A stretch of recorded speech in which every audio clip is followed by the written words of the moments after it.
Bienvenue à tous pour ce débat. Je vais commencer par un peu de provocation. Si l'école faisait son travail, j'aurais du travail. C'est un tweet qui a été posté fin septembre par le compte du MEDEF avec le hashtag #MaBlagueNulle. Et effectivement, ça n'a fait rire personne. Et ça a même plutôt mis le feu aux poudres en suscitant beaucoup de réactions indignées. Et pourtant, peut-être que cela traduit de façon très brutale ce que pense une partie du monde du travail. Quand on sonde les chefs d'entreprise sur leur vision du monde éducatif en France, ils sont une très grande majorité à considérer que le monde éducatif ne prépare pas suffisamment bien au monde du travail en France. Un patron sur 5 seulement dit que le système d'enseignement français correspond à la réalité du monde du travail. C'est un chiffre du baromètre Jeunesse et Confiance que publie chaque année Vers le haut, le think tank dédié aux jeunes et à l'éducation que je dirige. Ce tweet, ce chiffre, 1 sur 5, sont les illustrations d'un gouffre qui s'est en partie creusé sur les questions, entre l'éducation et l'entreprise.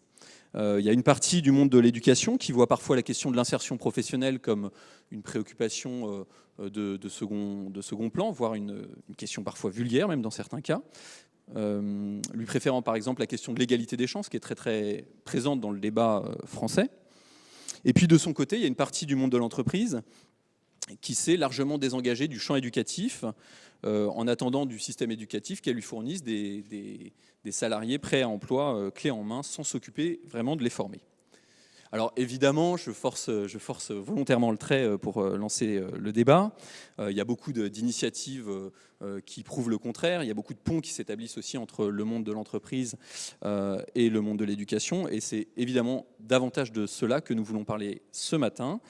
On va notamment se demander comment est-ce qu'on crée davantage une alliance éducative entre le monde du travail, le monde de l'entreprise et le monde de l'éducation, au service des jeunes et de la transmission. On va parler peut-être de la responsabilité éducative des entreprises. C'est vrai qu'on parle beaucoup de responsabilité sociale et environnementale des entreprises. Quelle est leur responsabilité dans le champ de l'éducation ? On va se demander comment le monde de l'éducation peut préparer davantage les jeunes à la vie active, avec toutes les transformations en cours dans le champ de l'intelligence artificielle, du numérique. Est-ce que le monde de l'éducation doit former des super spécialistes, des experts, ou au contraire renforcer leur formation humaine ? Et puis, on va surtout tirer des enseignements d'expériences qui existent déjà et qui sont portés notamment par les intervenants à ce panel que je vous présente. Donc Isabelle Huot, qui est présidente de l'Université Paris-Dauphine, qui est un des acteurs de l'enseignement supérieur français qui a vraiment travaillé de longue date sur ces questions de lien éducation-entreprise. Hervé Biosser, qui est PDG de Centrale Supélec, l'établissement qui regroupe depuis 2014 Centrale Paris, l'école Centrale Paris et l'école Supélec. Là aussi, on va voir comment des liens peuvent s'opérer sur ces questions, et il y a notamment une vision internationale qui pourrait être intéressante de développer. Et puis Laurent Chohin, qui est Chief People and Communication Officer du cabinet d'audit et de conseil Mazars. Donc voilà, on va lancer ce débat, et puis très rapidement les étudiants qui ont préparé des questions fort pertinentes interviendront, et puis ensuite la salle aussi aura son mot à dire. Alors, je reprends mon point de départ sur ce fameux tweet du MEDEF. Est-ce que le système éducatif français fait son travail ? On va peut-être commencer avec Isabelle Huot, si vous êtes d'accord. De toute façon, même si je ne suis pas d'accord, est-ce que le micro marche ? Non ? Est-ce que il marche, là ? Il suffit que je parle dans le micro. Oui, ce tweet du MEDEF avait été très très choquant pour toute la communauté universitaire. D'ailleurs, Jean-Michel Blanquer, ministre de l'Éducation nationale, avait réagi de manière très vive, et il avait eu raison. Parce que c'est une vision extrêmement caricaturale. Les universités françaises ont énormément évolué et se soucient de plus en plus de l'insertion professionnelle de leurs étudiants. Je crois que c'est une vision du passé, que de considérer que ces universités ne jouent pas leur rôle dans ce domaine, qu'aujourd'hui il y a beaucoup d'évolutions qui ont lieu. Alors je vais parler de l'université que je connais bien, qui est celle de Paris-Dauphine. De Paris-Dauphine, depuis sa création, depuis 1968, s'est constituée en tant qu'université expérimentale précisément pour être vraiment en lien avec les milieux socio-économiques, avec le monde de l'entreprise, avec les organisations publiques et privées, et s'est constituée autour des sciences de l'organisation et de la décision, que ces décisions soient publiques ou privées. Et depuis le début, elle a eu à cœur de nouer des partenariats privilégiés avec les entreprises, de développer l'expérience pratique des étudiants articulée au savoir académique, de développer l'apprentissage, je pense qu'on y reviendra tout à l'heure, la formation en alternance au niveau master, de promouvoir les stages, les années de césure, les expériences concrètes des étudiants, les projets pédagogiques transversaux avec les entreprises. Je crois qu'on est là vraiment dans une expérience un peu, peut-être exacerbée, mais qui ne traduit pas une spécificité, qui traduit la volonté d'aller très loin dans les relations avec les entreprises et les milieux socio-économiques. Aujourd'hui, Paris-Dauphine, c'est 1500 apprentis en master sur 5000 étudiants, donc c'est assez considérable en termes de nombre, avec de très nombreuses entreprises impliquées et plus de 300 secteurs d'activité concernés. Voilà. Merci. Alors, Hervé Biosser, du point de vue de votre expérience, et puis avec peut-être ce point de vue international, puisque vous avez aussi une implication dans la gouvernance de plusieurs établissements à l'étranger. Oui, vous m'entendez? Oui, oui, puisque une des multiples spécificités de Centrale Supélec, c'est que nous avons actuellement 3 campus internationaux, un à Pékin, un en Chine, un à Hyderabad en Inde et un à Casablanca au Maroc, et probablement très prochainement à São Paulo au Brésil, ce qui nous donne un regard. On pourrait y revenir. D'ailleurs, moi, je pense que c'est extrêmement important de se confronter à la réalité de l'enseignement supérieur et de l'éducation, et puis même à la réalité tout court de ces pays qui sont très importants. Moi, je vais faire 2 compléments. Bon, premièrement, effectivement, je crois que c'est une vision très réductrice de dire que l'école, ou tout du moins la partie enseignement supérieur, ne fait pas son travail. Je pense qu'on a beaucoup progressé là-dessus, sur l'ensemble du dispositif, avec quand même 2 remarques, je crois, qui sont quand même importantes dans les périodes antérieures. La première, c'est qu'en France, on a fait quand même un choix lourd, qui est de dire on privilégie le diplôme. On a dit le diplôme, et c'est vrai, c'est la meilleure façon, avoir un diplôme élevé, c'est la meilleure façon de se présenter sur le marché du travail et d'avoir une chance de trouver du travail. Mais ça veut dire aussi qu'on n'a pas privilégié le contenu de ce diplôme. Qu'est-ce qu'il fait? Comment il s'adapte au travail? On a valorisé, très valorisé le diplôme, le niveau d'études, et peut-être pas assez dans un certain nombre de cas, sa cohérence avec les attentes du monde économique et de la société tout court.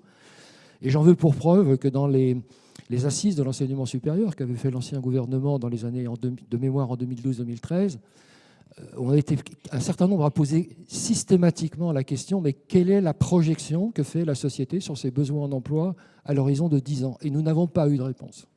Donc le système ne s'est pas orienté. Et donc il ne faut pas en vouloir aux acteurs dans l'éducation qui n'ayant pas cette perspective, ont du mal peut-être à se cadrer. Au-delà de ça, il est clair que tout le monde a fait des progrès. Alors pour ce qui concerne mon institution, la plus ancienne des 2, qui est Centrale, a été créée en 1829, et le projet, c'était de faire les médecins des fabriques et des usines. Donc c'est extrêmement clair. Dès le départ, on était sur une école dont l'objet est de former des acteurs positifs et responsables, notamment pour les entreprises, mais comme nous sommes saint-simoniens, également pour la société. Donc dès le départ, ce lien était fort, et nous sommes, à ma connaissance, l'un des seuls établissements publics d'enseignement supérieur où les extérieurs représentant le monde économique et le monde social sont majoritaires au conseil d'administration. Ce qui montre bien que l'orientation est celle-là. Je ne vais pas revenir sur les stages, les années de césure et tout ça, on a évidemment tout ça. Laurent Chouin, en tant qu'employeur. Oui.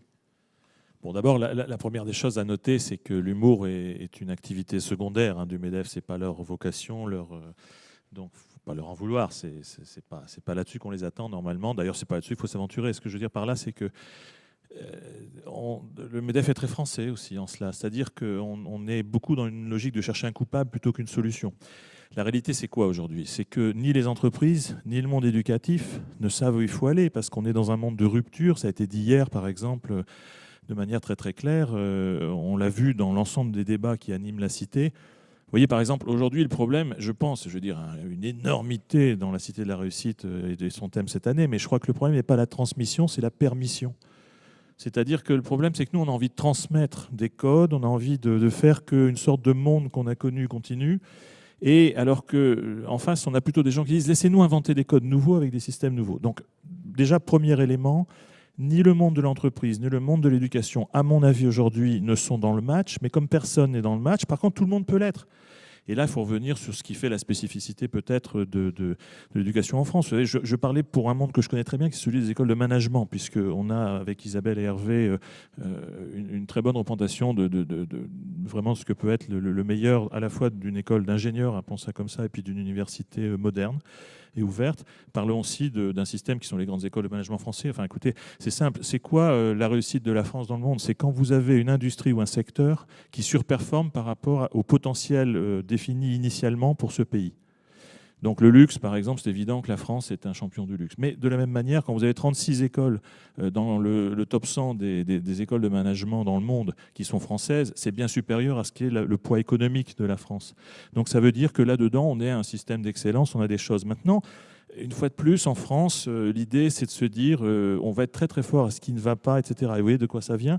De notre système éducatif, puisque 80% des gens chez nous vont au baccalauréat, on aime la théorie, et on crée du potentiel, c'est-à-dire que moi, je ne suis pas du tout un employeur qui va vous dire j'ai besoin que l'école me forme des auditeurs, on s'en fout. On a été les premiers à recruter des gens qui venaient de Centrale il y a 25 ans, et Supélec dans mon métier, qui ne recrutait que des comptables et des gens qui venaient de l'école de commerce.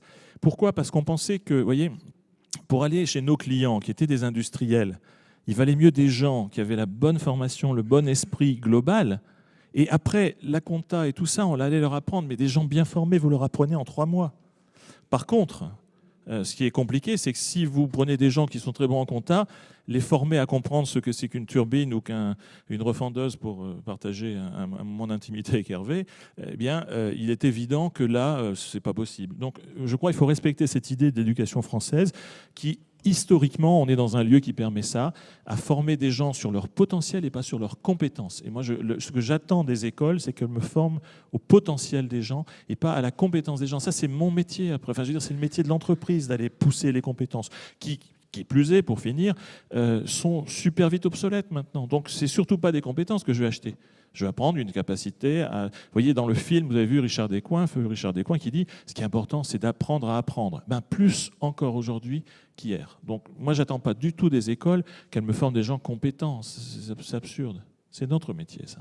Et donc, du coup, quand vous recevez des CV, vous êtes capable de recruter des gens qui ont des profils très, très différents de vos métiers? Alors, c'est très important que vous sachiez qu'aujourd'hui, la notion de CV, c'est plus très grave. C'est-à-dire, il vaut mieux avoir un bon profil LinkedIn. Et un profil LinkedIn, c'est pas un CV. Ça vous montre la connexion. Je vais vous le dire en une phrase. Le travail hier, c'était « je t'embauche et je te dicte ce que tu dois faire ». Pour ça, je regarde si dans le CV, c'est marqué. Le travail aujourd'hui, et demain encore plus, ce sera « je t'embauche pour ce que tu as choisi de faire ». Donc moi, le CV, je m'en fous. Ce que je veux, c'est des profils qui me disent ce que les gens ont choisi de faire. Je préfère la définition de l'élite qui consiste à dire que... Enfin, je veux dire comme ça, je préférerais toujours prendre le premier à l'école du cirque que le 50e à l'ENA. Parce que ça veut dire que le premier à l'école de cirque, il est premier dans ce qu'il a choisi de faire. Le 50e à l'ENA n'est pas premier dans ce qu'il a choisi de faire. L'élite, pour moi, c'est ça. Donc il faut se sortir de l'idée qu'on a... c'est vraiment plus un CV, c'est un profil, c'est un potentiel. Et puis en plus, bien sûr, on n'offre plus l'emploi à vie. Donc à partir de là, ce qui me paraît important, moi, c'est l'employabilité des gens. Et ça commence à l'école, l'employabilité, par contre. Et donc il faut pousser ça beaucoup. Ça ne se voit pas trop dans un CV, mais on peut le voir de plein de manières autres aujourd'hui. Alors Isabelle, comment vous... excusez-moi, je suis désolé. Isabelle Huot, comment vous répondez à cette demande d'un employeur qui vous dit « moi, je ne veux pas des spécialistes en finance de marché ou je veux pas des... mais je cherche plutôt du compétence ». Voilà, c'est... Je souscris à ce qui vient d'être dit par Laurent Choix, c'est-à-dire qu'on est là pour répondre à des besoins toujours immédiats, mais c'est vrai qu'avoir des bonnes compétences techniques dans certains domaines aide à l'insertion un peu sur le marché du travail, dans le premier emploi en particulier. Et donc c'est pour ça qu'on est très attaché quand même à former nos étudiants dans des domaines un peu spécialisés dans lesquels on excelle. On a évoqué la finance, on peut évoquer les mathématiques, on peut évoquer plein d'autres métiers dans lesquels on est quand même attaché à fournir une compétence aussi technique à nos étudiants. Mais précisément, la formation à l'université, c'est autre chose. On n'est pas une école professionnelle. On veut aussi dispenser des savoirs un peu fondamentaux dans certains domaines. On veut aussi former à la complexité. On veut aider les gens à bien penser. Et c'est tout cela aussi qu'attendent les entreprises. C'est pas qu'on leur fournisse du prêt-à-porter immédiat. Donc c'est pour ça que les connaissances, la formation adossée à la recherche, et dispenser le fait qu'on ait des enseignements dispensés par des enseignants-chercheurs, ça aide précisément à penser, à avoir un recul critique, une distanciation par rapport au monde de l'entreprise qu'attendent aussi les entreprises. Et donc c'est le propre du savoir universitaire, cette formation par la recherche qui aide précisément à être réflexif. Voilà.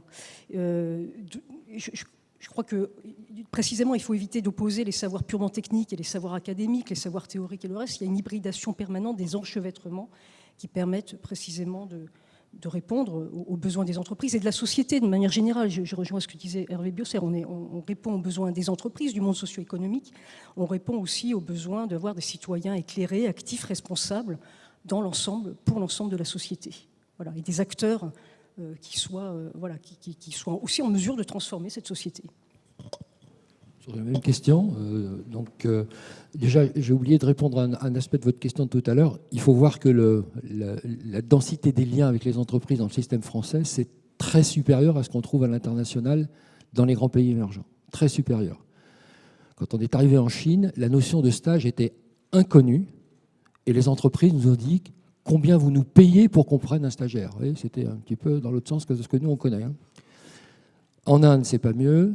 Au Brésil, ce qui est très favorisé, c'est l'expatriation. Donc le seul pays dans lequel on était vraiment sur une communauté de vision, c'était le Maroc, clairement. Mais est-ce que c'est un signe de bonne santé ? Je vais sur cette question des stages, par exemple. Alors moi, je pense que oui. Je pense que c'est un atout. Je vais vous le dire, une expérience très récente. On a reçu la semaine dernière un Deans Forum dans lequel il y avait des grandes universités non européennes, mais aussi des grandes universités européennes. Il y avait mon collègue de KTH à Stockholm.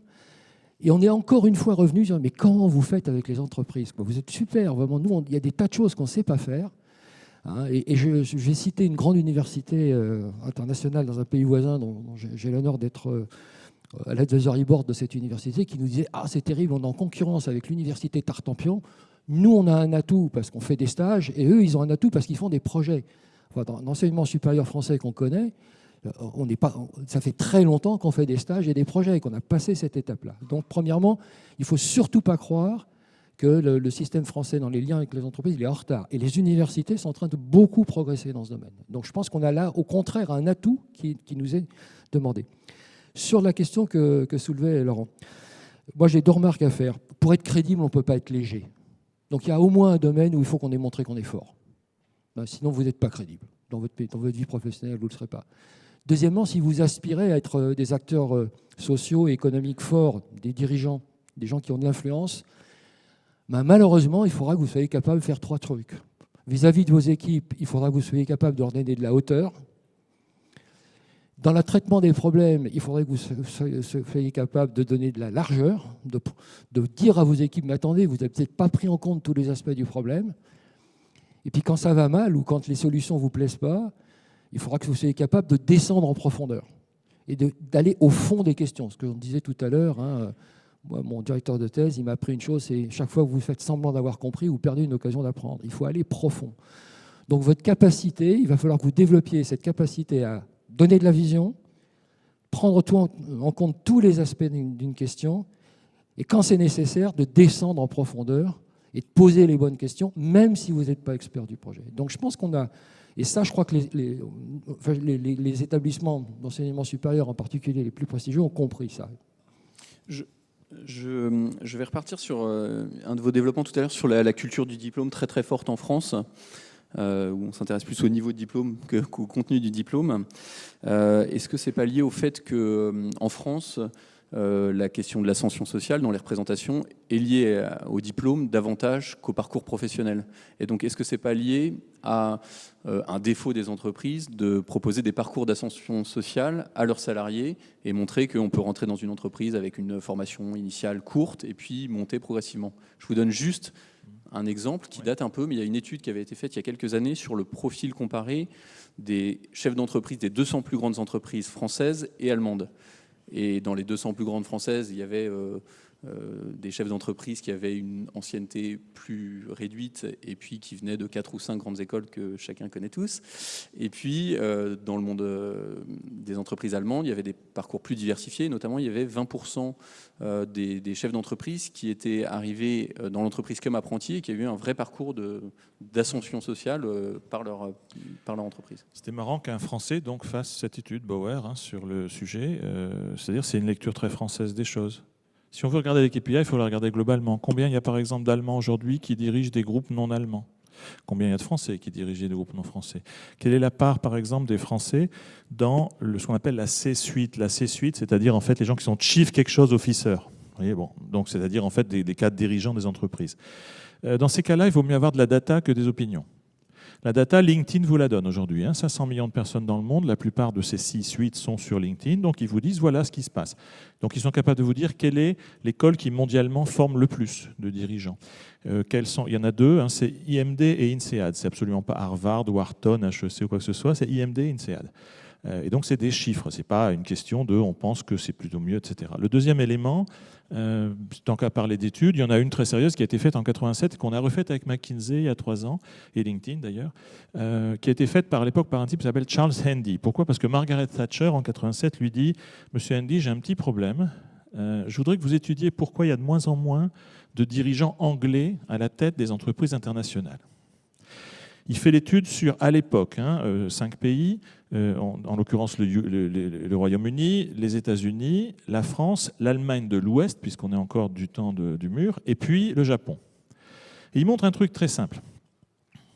Quelle est la base de formation? Alors en France, nous, c'est nos grandes écoles, vous l'avez dit. Donc on croit dans le diplôme initial et tac, tac, tac, on déroule. Bon, très bien. Les États-Unis, à l'époque, c'est le MBA qui est vraiment en train de prendre une place très, très forte, c'est-à-dire plutôt une éducation qui vient après quelques années professionnelles et puis qui va permettre de franchir le cap de manager d'employé à manager de manager. Bon, ok.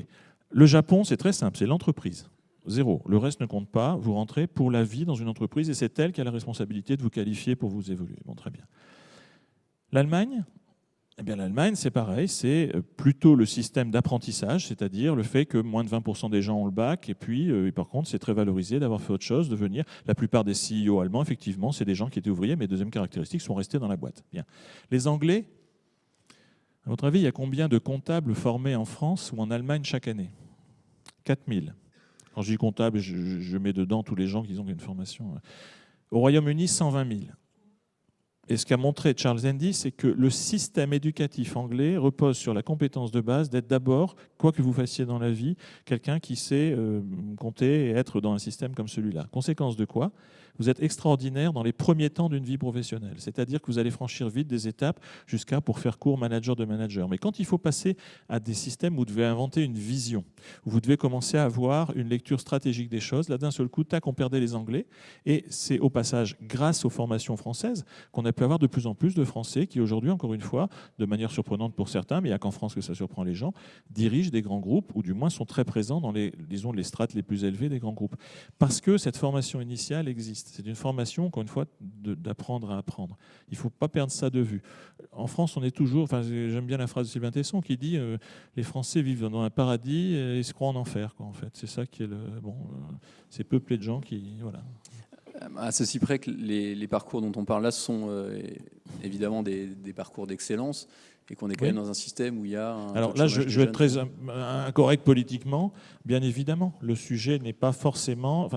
D'ailleurs, la question, c'est intéressante. Notre animateur nous dit, ça vous embête si j'élargis le sujet, c'est-à-dire si on ne parle pas de l'enseignement supérieur, mais d'éducation en général. Et on a été tous plutôt sur... Attendez, nous, ce qu'on connaît, c'est l'enseignement supérieur. Pourquoi? C'est là que se fait la différence. C'est là que vous jouez les systèmes qui vont demain conduire le monde. Moi, je veux vous dire, mon sujet, c'est la France et l'Europe. Et j'ai besoin que les entreprises et les systèmes éducatifs propulsent la France et l'Europe, surtout, en tête des choses. Oui, mais un système qui laisse une part non négligeable de ces jeunes sur le bord du chemin est pas viable à long terme. Oui, c'est le cas. Je sais Quand pas. on regarde Je le sais taux de pas. chômage des jeunes Français par rapport à leurs voisins allemands, c'est le cas. Et par rapport à leurs voisins espagnols et par rapport à leurs voisins italiens, par que ce rapport soit aux... un très bon benchmark. Mais- Non, mais bah oui, ma mais- question, alors attendez, ma question là, c'est comment est-ce qu'on peut s'inspirer, puisque vous avez l'air de considérer que le système d'enseignement supérieur est plutôt intéressant de ce point de vue-là, de l'intégration. Comment est-ce qu'on peut s'en inspirer peut-être pour le proposer à l'ensemble des jeunes de ce pays et pas uniquement à ceux qui font des études supérieures? Voilà. Non, mais ceci dit, si, au contraire, ça intéresse au premier plan des... Je crois qu'il faut, enfin, dans cette question, il faut envisager aussi des parcours qui ne soient pas trop linéaires. Moi, je promets aussi beaucoup les retours à la formation de personnes qui n'auraient pas pu ou pas eu l'occasion d'avoir accès à la formation. Et donc, c'est pour ça que les dispositifs de formation continue sont extrêmement importants.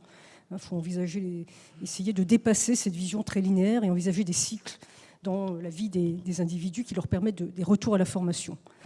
Deuxièmement, sur la question de notre responsabilité sociale en tant qu'établissement universitaire, on a de plus en plus d'établissements d'enseignement supérieur, et Dauphine en particulier, mais on n'est pas les seuls, ont mis en place un dispositif qu'on appelle égalité des chances. On a un dispositif assez volontariste qui consiste à avoir des partenariats, en l'occurrence pour Paris-Dauphine, c'est 27 lycées partenaires en grande banlieue, dans les zones défavorisées.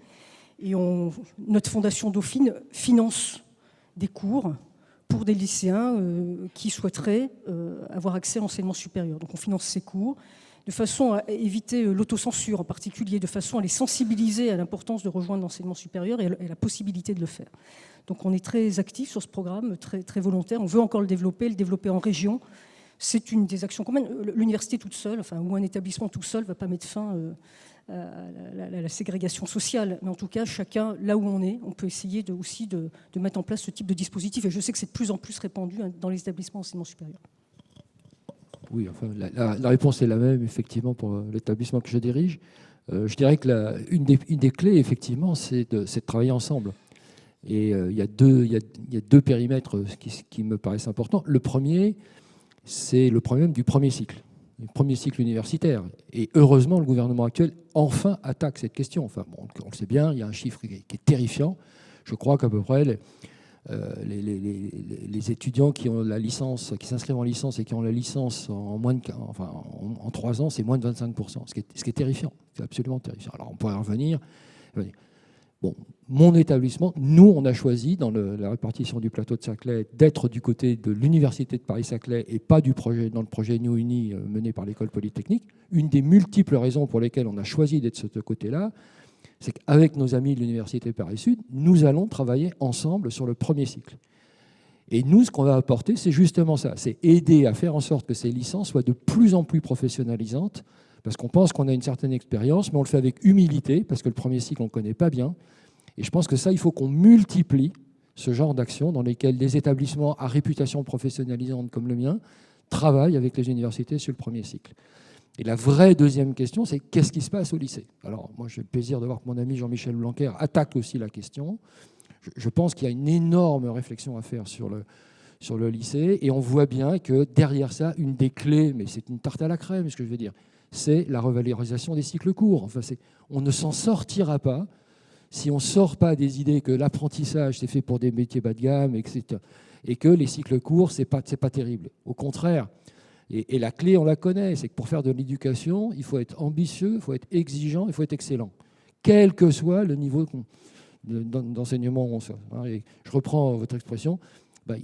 Le premier à l'école du cirque, il va être bon parce qu'il aura eu des enseignants qui seront ambitieux pour lui, exigeants pour lui et qui seront excellents. Et il faut que ça se retrouve à tous les niveaux d'éducation. Moi, je suis convaincu de ça. Merci beaucoup. Alors, on va passer la parole au panel étudiant.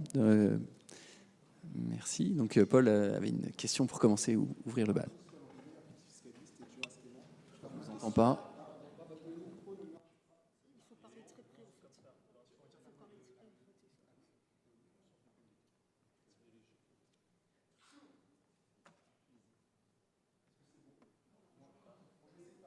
Il faut parler comme ça.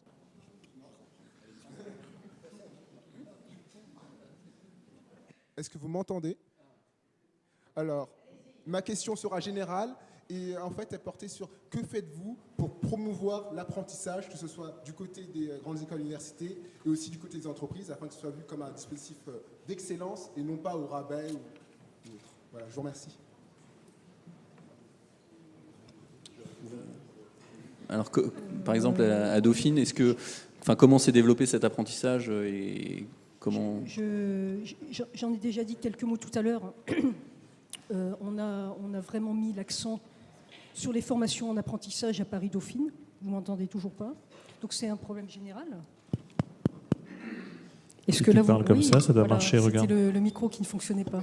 Non, mais là, il marche. Vous avez vu, c'est une question de micro quand même.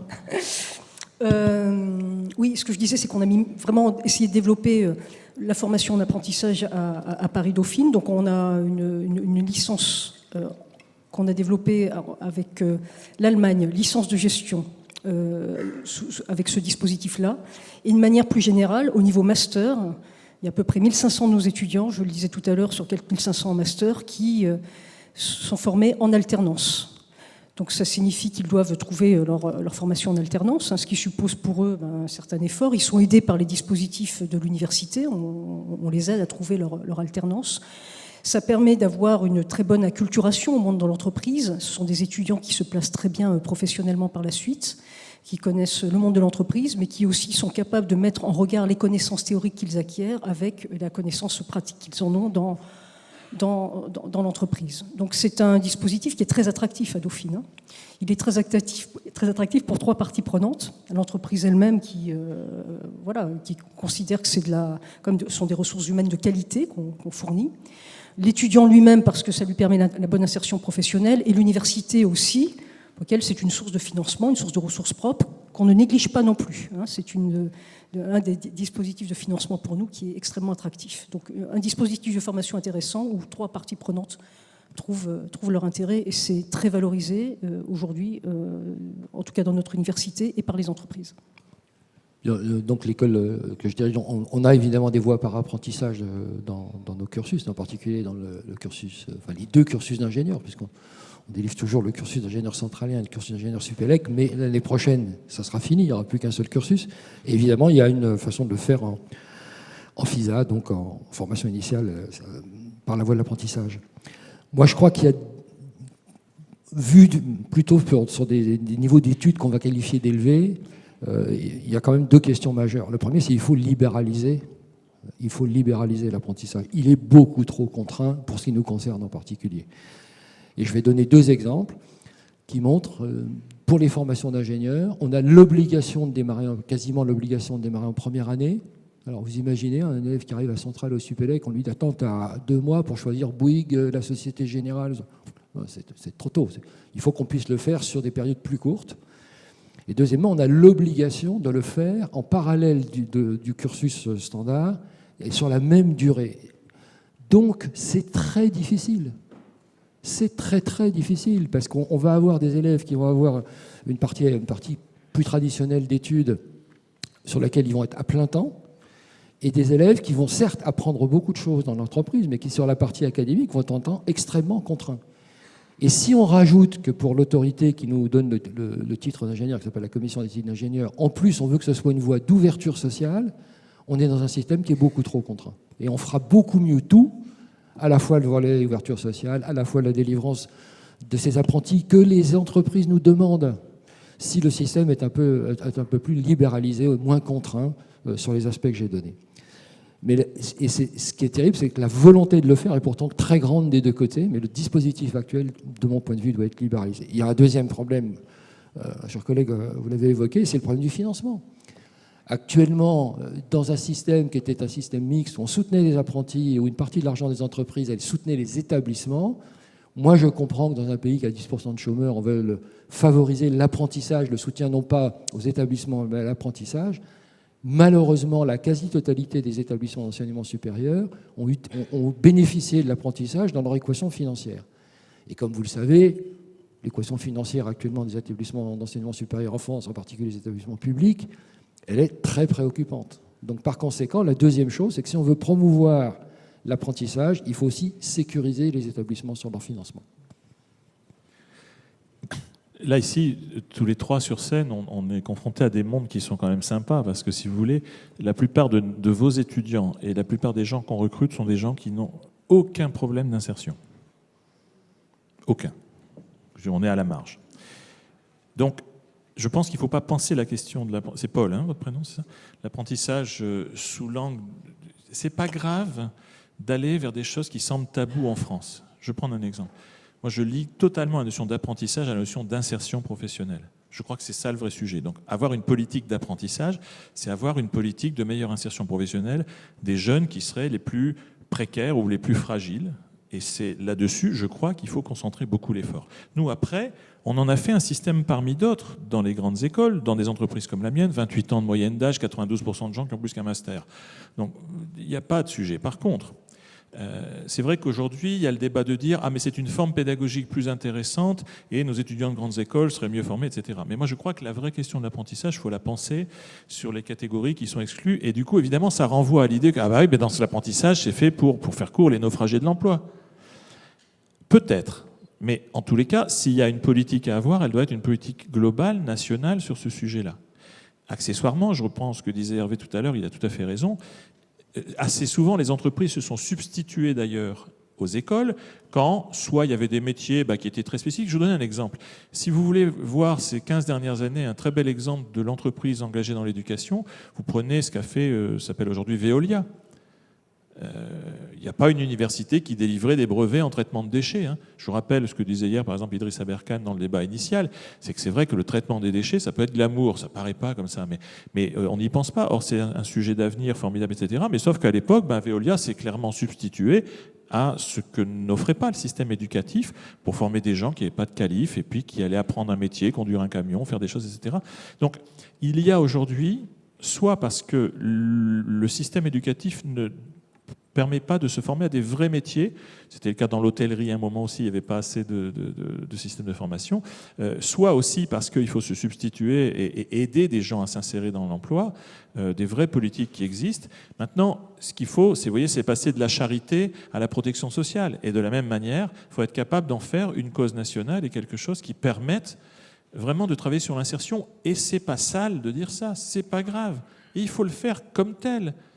Et si on dit aux gens, ah ouais, mais j'ai pas envie d'être dans un système en fait, qui me fait une sorte d'aumône de me placer. Mais si, évidemment, et il faut faire ça. Vous voyez, c'est-à-dire au moins tant qu'on n'est pas revenu dans des zones d'emploi qui soient des zones d'emploi où le chômage serait de type structurel et non pas un chômage de conjoncture comme on le vit, nous, trop en France depuis quelques années. C'est vrai que quand on regarde les chiffres de l'apprentissage en France depuis quelques années, on voit que c'est assez stable. Et en fait, c'est en trompe-l'œil, puisqu'il y a une très très forte augmentation dans le supérieur. Voilà. Et par contre, il y a une baisse assez sensible au niveau CAP, Bac Pro, alors que c'est sans doute là qu'il y aurait le plus besoin de...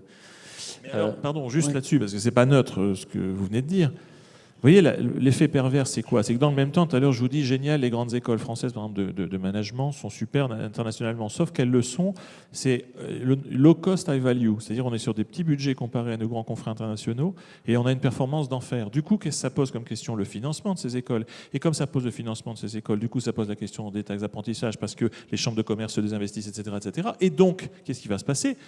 Logiquement, les grandes écoles vont tenir un discours qui devient tout à fait respectable de dire mais attendez, ne nous enlevez pas non plus cette source de financement-là, etc., etc. Et donc là, vous voyez, le diable se mord la queue. Finalement, il y a un effet, entre guillemets, de bureaucratisation d'un système qui devrait être purement politique. Qu'est-ce qu'on veut faire et comment? Il y a un système chez nos voisins allemands qui est assez intéressant, c'est qu'il n'y a pas de taxe d'apprentissage. C'est les entreprises elles-mêmes qui sont très impliquées dans la formation avec des maîtres professionnels dans les entreprises, etc. Est-ce que ça vous paraît un jour envisageable en France? Là, on est en train de parler de la réforme de l'apprentissage aujourd'hui. Alors, gardons en tête quand même que l'Allemagne est un pays qui, démographiquement, est en mauvais état. Enfin, je veux dire, c'est un pays qui a un avenir qui dépend énormément de sa capacité à intégrer des gens qui ne sont pas allemands d'origine. Donc, il faut faire attention, parce que la comparaison avec le modèle allemand, c'est un modèle malthusien pour plein de raisons, et je ne reviens pas là-dessus, qui fait qu'aujourd'hui, ils n'ont pas du tout la même nature de problème qu'on a nous. Et par ailleurs, j'insiste là-dessus, 25% des gens qui ont le bac, je suis franco-allemand de culture, parce que ma femme est allemande, mes gosses sont binationaux, j'adore l'Allemagne, mais ça n'a rien à voir aujourd'hui avec le système français. Mais rien à voir. Ils ont une situation initiale Et c'est pas parce qu'ils ont été hyper vertueux. Un ami qui s'appelle Peter Hart, qui a fait quelques lois qui ont un peu fait du bruit. D'ailleurs, dès qu'il est venu en France en parler, on l'a bien sûr stigmatisé. Il ne faut pas oublier quand même qu'ils sont passés au travers de réformes difficiles, qu'ils ont fait une fusion compliquée. Donc il y a une situation géopolitique, économique, démographique qui est en rien comparable à celle de la France. Est-ce que le panel a une autre question, Tasnim? Bonjour, Tasnim, étudiante à l'ISEG. Ma question est générale. On note souvent l'importance des stages et de l'alternance, mais du coup, selon vous, peut-on entrer sur le marché du travail en étant opérationnel sans être passé par l'entreprise en stage ou en alternance? Alors, déjà, il faut mettre qu'est-ce qu'on met derrière opérationnel. Si c'est opérationnel, c'est je délivre ce que je sais faire en sortant de l'école, c'est bien, mais j'ai déjà dès maintenant du mal à imaginer des situations où ça sera suffisant. J'ai déjà du mal à imaginer des situations où ça sera suffisant. Mais si opérationnel, c'est je suis en capacité de participer pleinement à la vie de mon entreprise, on ne peut pas imaginer de se passer de l'entreprise, et beaucoup d'acquis viendront de l'expérience en entreprise. Et on n'apprend pas la vie de l'entreprise sur les bancs de l'école, on l'apprend parce qu'on la pratique et qu'on l'expérimente. Alors donc, on peut revenir. Moi, je pense que l'entreprise, elle est comme l'université, elle apporte sur tous les domaines. Elle apporte sur les savoirs, sur les savoir-faire et sur le savoir-être. L'école aussi, et en particulier, bon, vous savez que nous, à Centrale Supélec, on défend sans limite la vie associative, parce qu'elle contribue également à ça, et ça nous paraît très important. Mais les deux apportent également sur 3 autres dimensions qui sont pour moi essentielles, qui sont vous en tant que personne, vous en tant que citoyen, vous en tant qu'acteur économique. Et par conséquent, je pense que les deux apportent des choses qui sont extrêmement complémentaires. Donc il y a un enjeu extrêmement fort à constamment dialoguer pour voir ce qu'apporte l'un, ce qu'apporte l'autre, et ça c'est très fort. Au-delà de ça, je pense que toutes ces expériences, elles permettent en particulier d'aborder les aspects que j'appellerais humains et culturels de l'entreprise. Et ça c'est irremplaçable à mon avis. Je suis pour ma part un farouche défenseur de ce qu'on appelle le stage exécutant, le stage opérateur.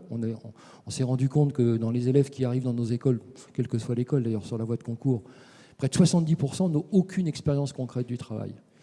Et quand on est amené à être un responsable social, c'est essentiel. Il faut surtout comprendre, quand on a votre âge, que la vie n'est pas un casino et que derrière chaque dollar et derrière chaque euro, il y a de la sueur humaine, il y a du travail, et qu'il y a des gens qui, pendant 50 ans de leur vie, vont faire un travail que vous avez trouvé ennuyeux au bout d'un mois.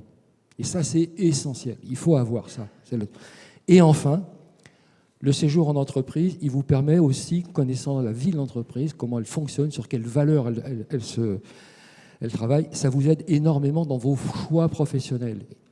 De comprendre que si vous voulez faire des moteurs d'avion, bah vous pouvez aller chez Safran ou Rolls-Royce, mais voilà, Safran c'est français et Rolls-Royce c'est anglais. Et puis General Electric, c'est américain, et qu'en fait, vous ne ferez pas le même métier. Vous ferez peut-être la même activité, mais vous ne ferez pas le même métier. Donc je pense que ces acquis sont, pour moi, indispensables.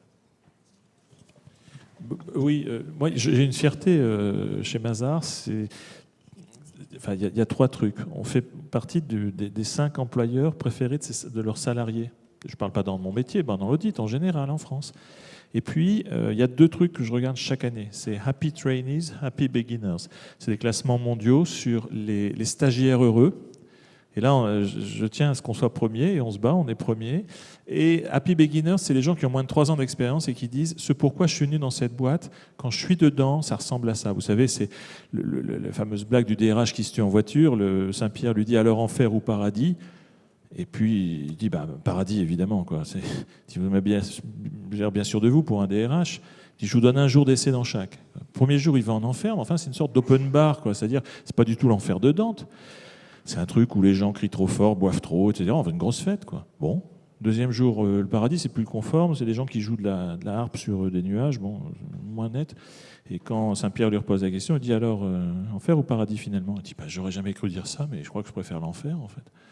Il dit, soyez mon invité, allons-y. Tac, il rentre. Et là, c'est le vrai enfer de Dante. Et il se retourne, il dit, mais Saint-Pierre, hier, c'était une grosse fête, aujourd'hui, c'est ça. Il dit, hier, vous étiez candidat, maintenant, vous faites partie du personnel.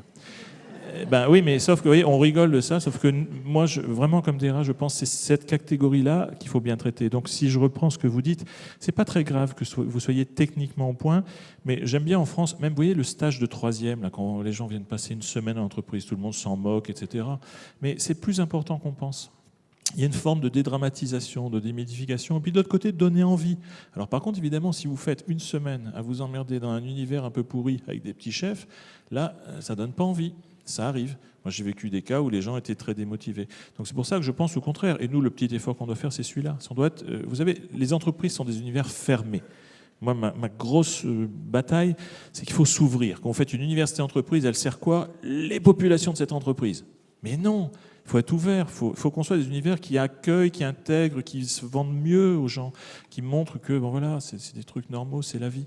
Donc moi je pense que tout ça est très important en tous les cas. Donc il ne faut pas le négliger. Et du coup, très concrètement, comment est-ce qu'on fait pour être premier dans les classements aux yeux des stagiaires? Alors c'est simple, je vais vous dire un truc bête, il faut être challenger dans votre métier. Vous voyez, moi je suis dans le monde de l'audit, vous connaissez les Big Four, personne ne connaît Mazars. L'autre fois j'ai un dîner avec un président du CAC 40, pendant 2 heures il est hypnotisé par ce que je lui raconte. Au bout de 2 heures il se rend compte que je ne travaille pas chez Lazare, la banque d'affaires, mais chez Mazars, l'auditeur il ne parle plus. Donc si vous voulez, le truc c'est quoi? C'est que si je vous dis je fais de l'audit mieux que EY ou Deloitte ou autre, c'est pas crédible. Mais si je vous dis c'est plus sympa de bosser chez Mazars que chez mes amis d'EY et compagnie, là ça devient crédible. Donc pour le dire autrement, quand je suis un challenger, je ne peux pas me différencier par la profession, puisque dans la profession, je suis un challenger. Mais je peux me différencier par l'organisation de travail que j'offre aux gens qui bossent chez nous. Donc pour moi, les RH chez Mazars, c'est le premier moyen de se différencier globalement. Et vous voyez, il faut que notre politique RH, c'est pour ça qu'au milieu de ça, moi je mets l'éducation. L'idée, c'est l'éducation.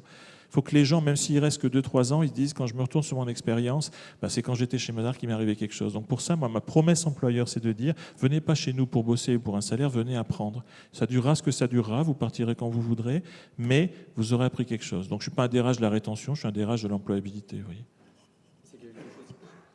C'est quelque chose qui est partagé dans l'entreprise, dans le management. Oui, d'où les classements. D'où les fameux classements. Parce que s'il y a une différence, je reviens avec mon DRH qui se tue en bagnole. C'est-à-dire qu'entre ce que j'aurais vendu et la réalité, les gens diront ça c'est du fake. Et à l'heure des médias sociaux, vous ne pouvez pas jouer avec ça. Il y a trop d'entreprises qui ont une promesse employeur qui est géniale, puis la réalité derrière, mais alors on est tellement aux antipodes. Non, là tout le monde vit ça. Et vous, en tant que responsable d'établissement d'enseignement supérieur, comment vous assurez un suivi qui permet aux étudiants d'avoir des stages où justement ils apprennent, où ça soit vraiment en lien avec la formation? Oui, c'est un dispositif pédagogique à part entière, donc on met en œuvre les moyens pour que nos enseignants-chercheurs suivent les apprentis. Chaque enseignant-chercheur a 7-8 apprentis à suivre, va faire des visites en entreprise, s'assure qu'il y a bien un apprentissage par l'étudiant. Donc il y a un ensemble de dispositifs pédagogiques qui soient mis en place. Il en est de même pour les stages. On demande des rapports de stage, c'est évalué, ça fait l'objet de ce qu'on appelle des ECTS, donc c'est évalué par des unités, en tant qu'unité d'enseignement à part entière. Donc tout cela fait partie du programme de formation, au même titre que le savoir académique ou qu'une unité d'enseignement théorique. Donc pour répondre à la question que vous posiez, oui, c'est important d'avoir fait des stages, c'est important d'avoir effectué des apprentissages, d'avoir été acculturé à l'entreprise. Je ne vais pas répéter ce qu'ont dit les autres intervenants, mais je pense aussi que ça passe par la capacité de l'université aussi à organiser des conférences avec des professionnels, avec des entreprises, des événements qui rendent l'université ouverte sur la société et le monde socio-économique. Ce qu'on valorise aussi, ce sont des années de césure pour nos étudiants, qui leur permettent aussi d'aller faire autre chose que de rester au sein de l'université. Année de césure qui peut prendre la forme d'une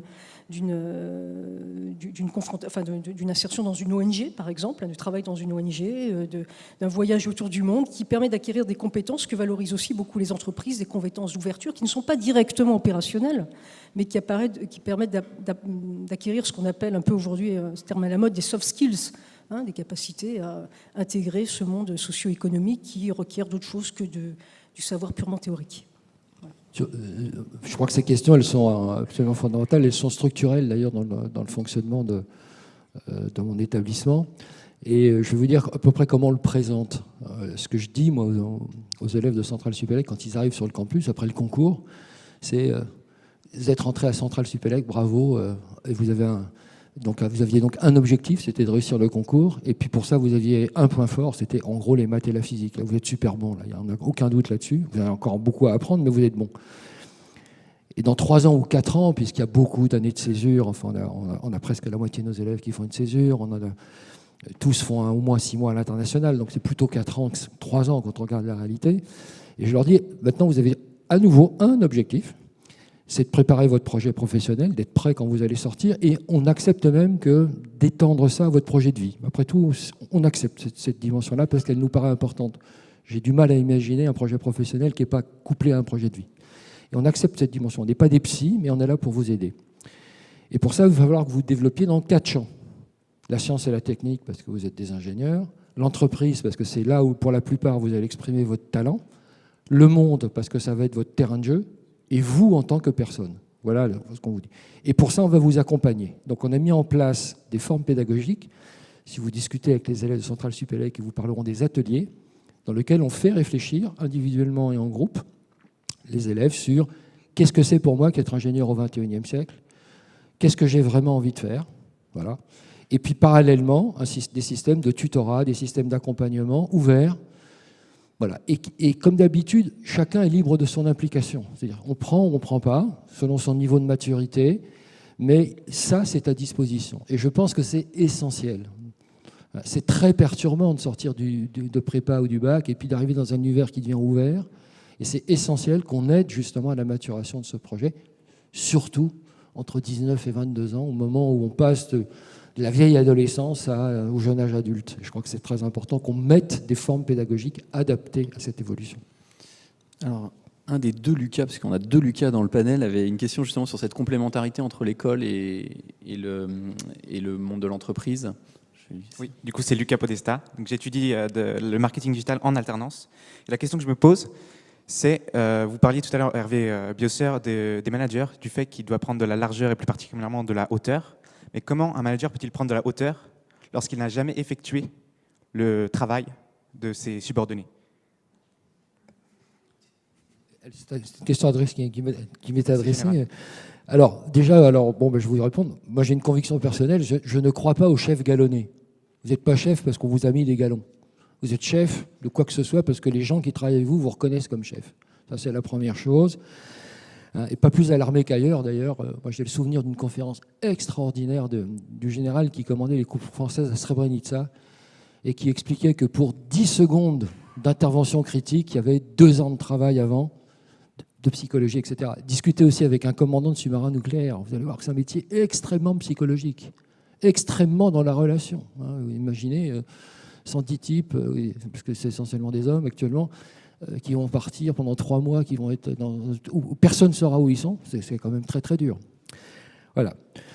Donc vous serez jamais, deuxièmement, acceptez que vous serez jamais le plus compétent dans tous les secteurs d'activité de votre équipe ou de votre service. Jamais.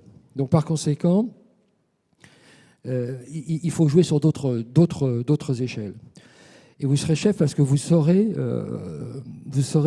élever les questions. C'est ce que je vous ai dit tout à l'heure. Même si vous n'êtes pas hyper compétent partout, vous serez chef parce que vous saurez élever les questions. Vous saurez donner de la hauteur aux gens avec lesquels vous travaillez. Vous serez chef parce que vous aurez réussi à construire autour de vous une équipe qui est capable de vous dire quand vous faites des erreurs. Et capable 2 fois, par sa compétence et parce qu'elles auront confiance en vous et qu'elles qu'elles sont capables de vous le dire.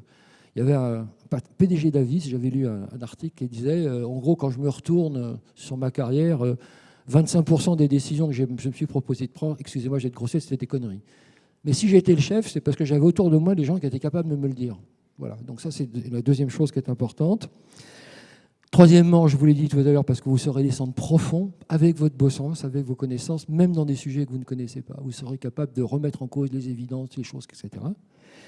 Et puis, aussi parce que vous serez capable d'acquérir la compétence que vous n'avez pas au départ, de montrer que vous êtes capable de rentrer là-dedans. Donc, retenez ça, c'est à partir du moment où vous donnez confiance, où vous donnez du sens, où vous montrez que vous êtes exigeant, et vous montrez que vous aussi, vous allez rentrer dans la compétence, vous vous affirmerez au-delà des qualités indispensables de leadership et d'expression.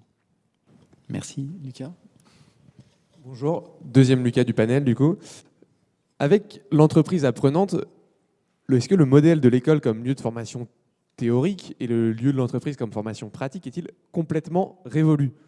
Autrement dit, est-ce qu'on peut rêver d'une entreprise où l'on apprend la philo, les maths, l'histoire, et pas seulement la compta ou un apprentissage métier très pratique? C'est un peu pour tout le monde. Hein. C'est sympa. C'est intéressant parce que quand on entend la question, finalement, d'habitude, justement, les lieux communs, type ceux qu'on évoquait en début de ce panel, c'est toujours de dire ah ouais, mais enfin, l'école n'est pas assez opérationnelle, quoi. En fait, c'est très intéressant votre question, Lucas, parce que je pense effectivement que l'entreprise, c'est le lieu d'intégration sociale. C'est-à-dire c'est l'endroit où vous passez le plus de temps encore aujourd'hui. Ça sera peut-être plus le cas demain, mais encore aujourd'hui, c'est un lieu d'estime de soi ou de destruction d'estime de soi. Ça dépend des cas. Donc, ce que je crois, c'est qu'effectivement, 80% de nos vies en entreprise, en fait, ne sont pas de type opérationnel ou compétente. Elles sont liées à la relation humaine d'une façon ou d'une autre, avec des clients, avec des pairs, des collaborateurs, etc. Donc en réalité, nous sommes sur un champ qui est beaucoup plus proche des sciences humaines. C'est pour ça que j'ai choisi ces métiers-là, hein, c'est par appétence aussi, que des choses qui seraient des sciences dures ou fondamentales. Donc non seulement, alors c'est le meilleur terrain possible, c'est ma réponse. Il y a beaucoup d'entreprises qui le font. Si vous regardez la plupart des intervenants dans des panels d'entreprises, c'est-à-dire quand on paye des gens pour venir nous parler, c'est rarement un TECOS, quoi, en fait. Hein. On fait venir Cynthia Fleury, Boris Cyrulnik, voilà, des gens comme ça. C'est-à-dire que les contenus quand même de ce qu'on essaie au contraire à chaque fois de ramener, c'est plutôt ça, ce qu'on pourrait appeler la logique du sens ou ce genre de choses. D'ailleurs, il y a une énorme littérature qui vaut ce qu'elle vaut hein, sur, on va dire, la vie dans l'entreprise, les grandes idées, les sens humains, je ne qualifie pas ça. Mais ce que je veux dire par là, c'est que en réalité, c'est 80% de ce que vous allez vivre demain dans l'entreprise, si elle ressemble encore à ce qu'elle est aujourd'hui. Moi, ce que je vois, c'est que par contre, l'entreprise demain, probablement, sera moins un lieu de réunion physique que ça ne l'est aujourd'hui de grand nombre de gens. Et donc, il faudra probablement trouver d'autres formes de développement personnel, puisque c'est le mot qu'on utilise en entreprise quand on parle de ces choses-là, qui devront peut-être être plus liées à l'apprentissage, enfin, renvoyer vers le fait que le développement de votre compétence sur ces schémas-là redeviendra votre responsabilité, alors qu'on va dire ces 60 dernières années, ça a été plutôt pris en main par l'entreprise. C'était la responsabilité de l'entreprise de vous former, de vous développer dans ces champs-là, même si c'était parfois de la pauvre philosophie ou de la pauvre psychologie, etc. Mais c'était quand même de la philosophie, de la psychologie, ce genre de choses. Donc moi, curieusement, je pense que ce ne sera jamais plus utile qu'aujourd'hui, mais je crains qu'on aille vers un renvoi vers vous de la responsabilité de vous former sur ces choses-là, parce qu'après on vous dira il y a des MOOC, il y a des choses comme ça, plutôt que d'avoir une responsabilité de l'entreprise de le faire. Enfin, moi, je ne le crains pas, parce que je pense que c'est le sens. Je me permets d'intervenir sur cette question. Effectivement, à partir du moment où, si vous avez envie diriger une équipe, de diriger des projets, etc., je vous ai dit tout à l'heure, une façon d'être reconnu comme leader de cet ensemble, c'est d'être capable de prendre de la hauteur et de prendre de la distance. C'est d'autant plus nécessaire qu'on est maintenant quand même dans des problématiques temps court, temps long, qui sont absolument cruciales. Enfin, l'accélération du monde montre que quelqu'un qui sera destiné à prendre des responsabilités, c'est quelqu'un qui saura aussi arbitrer entre le temps court et le temps long. Moi, je suis absolument convaincu de ça. Et vous devez faire ça pour vous aussi. Prendre de la distance par moment par rapport à votre pratique professionnelle. C'est ce qui fait le succès des coachs, d'ailleurs, notamment. Hein. Et là, vous allez tomber sur des choses qui sont profondément des choses de conviction personnelle, en termes de philosophie, en termes de religion, en termes de croyance, en termes d'engagement social, qui sont à vous et que vous devez porter avec vous. L'entreprise peut vous y aider, mais ce n'est pas la mission de l'entreprise. Dans le bouquin de Comte Sponville sur le capitalisme est-il moral, il dirait ce serait se tromper d'ordre, on n'est pas dans le bon champ. Mais je pense que c'est essentiel que vous abordiez ces dimensions sur une démarche personnel, parce que c'est vous en tant que personne que ça structure, et ça vous questionne, vous en tant que personne. André Comte-Sponville, que vous retrouvez bien sûr cet après-midi à la Cité de la Réussite. Donc je conseille cet ouvrage qui est toujours d'actualité d'ailleurs. Ce que je voudrais dire, c'est que je suis très contente que les entreprises prennent conscience, enfin, ayant déjà pris conscience depuis longtemps de l'importance des sciences humaines et sociales dans les organisations, c'est extrêmement important. Mais je considère aussi qu'il y a l'entreprise et l'université, même s'il y a des interdépendances constructives, qu'on voit qu'il y a de plus en plus de porosité entre ces deux mondes, que tout ce qu'on a dit précédemment le montre, sont des lieux aussi qui ont leur identité, leur spécificité. C'est-à-dire que moi je pense que l'université, elle est là aussi pour dispenser des savoirs académiques, théoriques, qu'on est là aussi pour former par la recherche, qu'on est là pour prendre de la distance, je le disais tout à l'heure, avoir de la réflexivité, former des citoyens aussi, ce qui n'est pas le rôle immédiat de l'entreprise. Même si l'entreprise a un rôle à jouer, une responsabilité sociale, notre rôle, c'est un rôle aussi d'intérêt général, de bien commun. On ne peut pas demander aux entreprises, mais elles ont leur responsabilité dans cet univers-là aussi. Donc je prône des lieux qui soient non pas étanches, plus en plus de porosité, d'interdépendance constructive, d'enchevêtrement, tout ce qu'on a dit tout à l'heure, j'y crois absolument, mais je crois aussi au rôle essentiel de l'université en tant qu'univers autonome, qui permet de la distanciation et de la réflexivité. Et je pense, je crois que pour cela que beaucoup d'universités finalement pourraient dispenser des formations continues dans les entreprises autour des sciences humaines et sociales, et qu'elles ont là un boulevard devant elles. Voilà. Il y a un type qui s'appelle Peter Drucker, rien à voir avec Michel Drucker. Il est mort, mais ça a été pendant le XXe siècle un penseur incroyablement prospectif du management. Peter Drucker a écrit en 1957 puis en 1974 une phrase fondamentale. Il a dit « La tyrannie est la seule alternative au mauvais management ».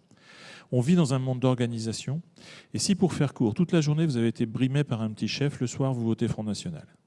C'est-à-dire qu'il y a une responsabilité sociale majeure de la qualité du management dans les organisations. Quand on dit organisation, ce n'est pas que entreprise, hein. C'est les organisations publiques, c'est les écoles, c'est tout ce qu'on veut.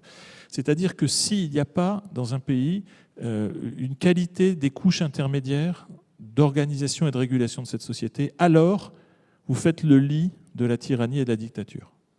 Et c'est ça la noblesse en fait de la fonction de management et de la formation des managers, si je veux le dire autrement. C'est vraiment intéressant parce qu'on a bien vu là le rôle de l'entreprise comme lieu où se crée du lien. Voilà. Et comment est-ce qu'on va arriver à concilier ça avec la question du temps, vous en parliez tout à l'heure, la transmission, ça demande du temps, de la durabilité.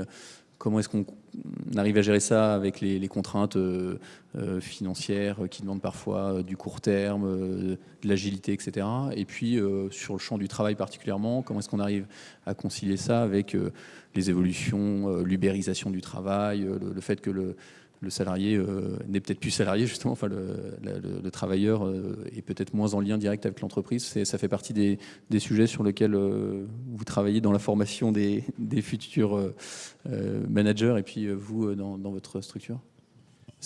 Bon, alors, en ce moment, on se fait peur. Tout ce qui vient de la Silicon Valley est anxiogène pour deux types de choses, c'est-à-dire l'humain et la société. Tout le reste, c'est vachement intéressant, génial et tout. Vous avez vu sur l'intelligence artificielle, fantastique.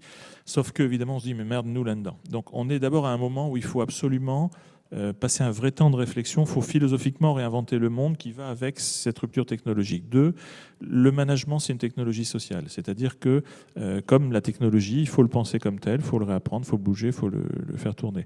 3, oui, bien évidemment, on peut penser, alors c'est pas à 5 ans ce qu'on entend là, mais peut-être à un horizon de temps un peu plus large, on en parlait ce matin avec Hervé. Moi, je crois que le travail ne sera peut-être plus la forme majeure d'organisation d'une société. Donc, il faudra qu'on puisse faire vivre des gens sans qu'ils aient à travailler pour gagner leur vie, etc. etc. Donc, là, c'est une réflexion, mais qui est prospective et quand même vachement dans le bleu, quoi. Enfin, on y va un peu au hasard.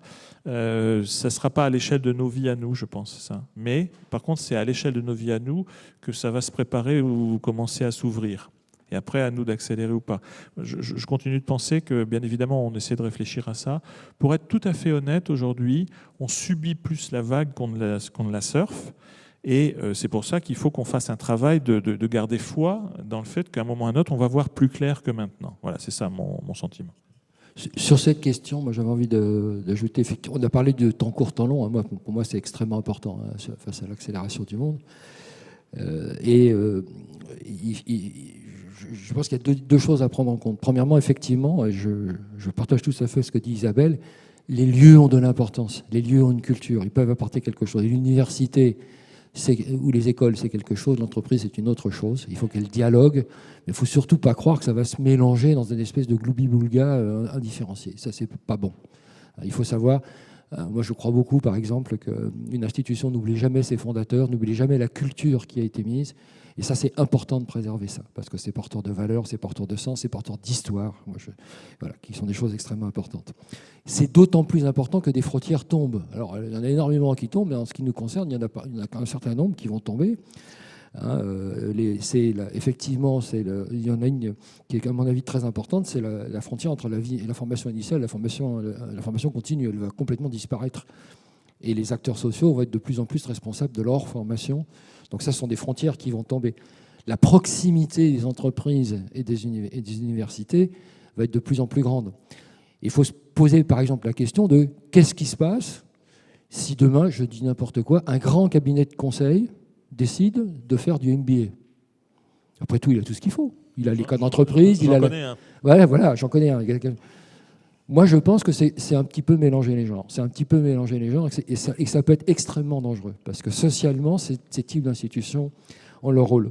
Et puis la troisième chose que j'ai envie de vous dire, c'est bon sang, allez-y, quoi. Enfin, nous, on essaie de faire ça pour vous, mais vous aussi définissez vos solutions, précisez vos choix.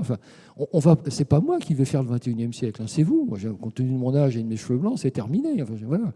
C'est à vous de construire vos solutions. Et par rapport à ça, le bon sens, la logique, les bases sur lesquelles il faut reconstruire. Parce qu'en gros, qu'est-ce qu'on est en train de vivre? C'est qu'on ne réglera pas les problèmes du 21e siècle avec les institutions du 20e. C'est archi simple. C'est à vous de réinventer tout ça. Et je pense que notamment, le problème éducatif est un problème absolument majeur et que vous, en tant que jeune professionnel, jeune praticien, vous allez avoir une opinion par rapport à ça. Donc l'écoute qu'on aura de vous sera également extrêmement importante. Et à mon avis, au moins aussi importante que celle qu'on va avoir des entreprises. Je voudrais rajouter une chose aussi je l'ai un petit peu dit tout à l'heure, sur la spécificité de l'enseignement à l'université aussi, sur la vision prospective, anticipation, que tu évoquais aussi, Laurent, sur les métiers de demain. Je crois que la formation par la recherche, ça aide les étudiants à être confrontés au savoir en train de se créer aussi. Et c'est ce que permet l'université. C'est-à-dire les enseignements sont généralement dispensés par des enseignants-chercheurs qui font de la recherche. À Dauphine, ils font de la recherche en mathématiques, donc ils sont confrontés à toute la question d'intelligence artificielle, au big data. En sciences sociales, ils font de la recherche sur le travail et les métiers de demain. En sciences de gestion, ils travaillent sur les innovations marketing, les innovations financières. Bref, je vais pas en informatique, également sur les systèmes décisionnels. Bref, tous ces enseignants-chercheurs au contact des étudiants permettent aussi d'envisager le futur et les besoins de demain. Donc c'est aussi une dimension qui est très importante et qui fait partie des missions de l'université, cette recherche et cette formation par la recherche. Ce qui nous différencie, d'écoles plus professionnalisantes ou plus professionnelles, et qui, je crois, ce que demandent aussi les entreprises, d'avoir des étudiants éclairés, capables de réfléchir parce qu'ils ont acquis ce savoir un peu spécifique, nouveau, inédit, innovant, qui n'existe pas encore complètement abouti dans le monde socio-économique. Il n'y aura probablement pas d'ubérisation des écoles par les entreprises, mais 2% de docteurs dans les entreprises. La recherche est un terrain aujourd'hui beaucoup trop capté par des institutions de recherche et pas du tout et pas suffisamment partagé ni en prise avec les réalités des entreprises. Deuxième sujet, MBA à Wharton, 220 000 € par an plus les frais. Je ne vais pas citer parce que j'aime bien cette institution. Une institution française propose un executive MBA à 137 000 € tuition fee plus les frais. C'est pas raisonnable. C'est pas raisonnable. Pourquoi? Parce que pour les raisons que j'évoquais tout à l'heure, le mode de financement des écoles est malthusien, donc crée une situation d'écoles qui sont en train d'aller vers ce qu'on appelle du high cost, high value, c'est-à-dire un modèle de luxe. Au moment où la classe moyenne mondiale va passer de 2,9 milliards d'humains à 4,7 milliards d'humains en 20 ans, c'est-à-dire que le besoin d'équipement en formation professionnelle continue supérieure n'aura jamais été équivalent dans le monde. La réponse des institutions aujourd'hui, c'est on est petit, et on va faire des choses très très chères, c'est très simple. Et là, Hervé a raison, sauf que la caractéristique de l'entreprise, c'est-à-dire de l'esprit d'entreprise, c'est que quand le marché ne donne pas la réponse à un besoin, vous le créez. Donc moi, j'ai zéro problème à ce que demain, des institutions commencent à faire des Next MBA, c'est le programme qu'on a créé effectivement, sans du tout le concours d'une seule école, mais avec des profs de très grandes écoles. Mais moi, mon intention, je ne passe pas 20% de ma vie à promouvoir les grandes écoles, à pousser, vous m'avez entendu au départ, pour qu'elles ne bougent pas. Pourquoi je fais le Next MBA? C'est pour dire aussi, hey, wake up! Sortez de votre illusion complète, là, dès maintenant, vous venez me vendre des shares à 350 000 euros par an sur 3 ans et qui sont totalement hors sol. Revenez à une logique. Nous sommes aujourd'hui, nous avons une responsabilité sociétale d'offrir de l'éducation et surtout avec les nouvelles technologies à coût éthique et servant un grand nombre de gens. Parce que c'est ça le problème de l'entreprise. Ce n'est pas d'avoir 3 ingénieurs qui vont nous faire un truc bien. Donc là, il y a une responsabilité sociale partagée à redéfinir entre les grandes institutions d'éducation et de recherche. J'insiste sur ce que dit Isabelle, c'est vachement important. Mais il faut qu'on s'y mette tous. Et un pays qui marche bien, c'est un pays non pas dont les institutions juste de recherche fonctionnent. C'est où ce lien qu'évoque très bien Hervé entre l'entreprise et l'institution fait que, en coopérant, elles mettent le pays carrément en avance sur ces domaines-là. Paul ? Je voulais savoir comment vous faites pour adapter les formations aux besoins des entreprises, puisque étudiant en 3e cycle, je suis très attaché à la pratique et on aime toujours être bien équipé. Alors je ne sais pas comment vous faites au sein de Supélec et Paris Dauphine pourra faire au mieux. Merci. Donc c'est à moi que s'adresse la question, je suis bien compris. Comment on fait pour... donc, effectivement, on s'adapte aux besoins des entreprises. Alors, quels sont ces besoins ? On les a évoqués déjà tout à l'heure. On a beaucoup de... Je vais être très, très concrète, là. On a beaucoup d'intervenants professionnels dans nos formations. Donc, j'ai dit enseignants-chercheurs, mais on hybride aussi avec des intervenants professionnels.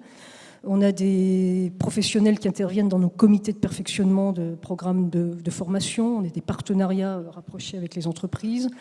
On a des enseignants-chercheurs qui font de la recherche dans les entreprises, dans différents domaines. On a des chaires de recherche, même si Laurent Chouin trouve que ça coûte trop cher, nous on demande un petit peu moins. On a des chaires de recherche, des chaires partenariales, de la recherche partenariale et de la valorisation avec les entreprises.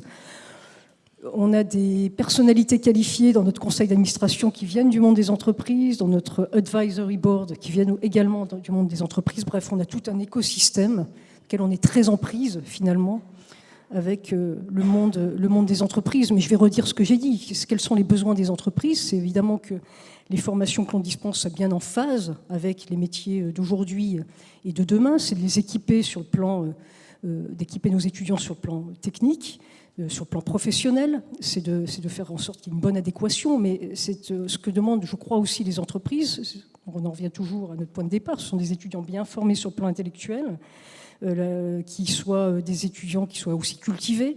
C'est pour ça qu'on a des cours de grands enjeux contemporains, des sciences sociales, de l'ancrage dans des disciplines fondamentales, macroéconomie, microéconomie, du droit. Enfin, voilà, on a tout cet arsenal qui permet à la fois de bien prendre en compte les métiers d'aujourd'hui et de demain, et les praticiens sont là pour nous alerter sur les évolutions.